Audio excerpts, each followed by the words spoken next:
So for this craft, we're going to start with this Dimensional Magic. It's made by Mod Podge. And I'm going to take a little bit of mica powder. Mica powder can be found at Hobby Lobby or Michael's. And it's a powder that people use in their epoxy. I'm going to mix two colors. I have a teal and then a copper color. I'm going to take some more Dimensional Magic and I'm going to put it in this silver bezel that I got from Hobby Lobby. You can also find these at Michael's. This bezel is about 1 inch in diameter and it's basically just a round circular pendant, and they come in the different finishes, silver or bronze. And I'm going to take the section with the teal mica powder and I'm going to fill it inside with the clear Mod Podge Dimensional Magic that we added. And then I'm going to take a small amount of the copper color and just dab it in the center and twirl it around a little bit. And we're just going to give it this marble finish with the two colors. I have these beads. They are the letter beads. They're a gold finish with the black letter. And I'm going to use 3 of them. And I'm just going to stick them inside while the Dimensional Magic Mod Podge is still wet. And you could put any word, name, letter of your choice, and we decided to pick a 3-letter word, joy.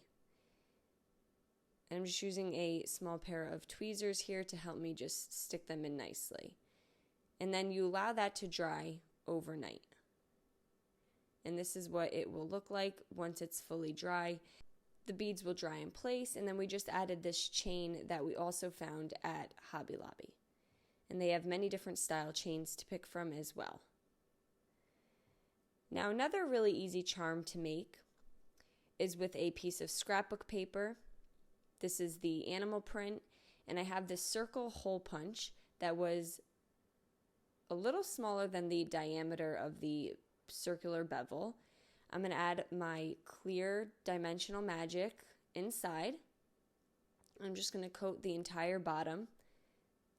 And then I'm going to take the scrapbook piece of paper and I'm just going to push it down underneath the Mod Podge. Now, if you had glue on hand, which we didn't at the time, you can lay the scrapbook paper down first and then just pour the Dimensional Magic on top of it. And then this looks cloudy, but when it dries nice and clear. And it will look like this once it's fully dry. And then the third one we made, we added some of the mica powder to the background, and then we had these little wooden letters that we got from Michael's. There are really so many options in making these. You can also use some scrapbook stickers. I hope you guys enjoyed this video. Paint products, tissue paper, transfers, and stencils can all be found on our webpage at chalkitupfancy.com. And don't forget, you can also check out other tutorials on our webpage as well. Have a great day.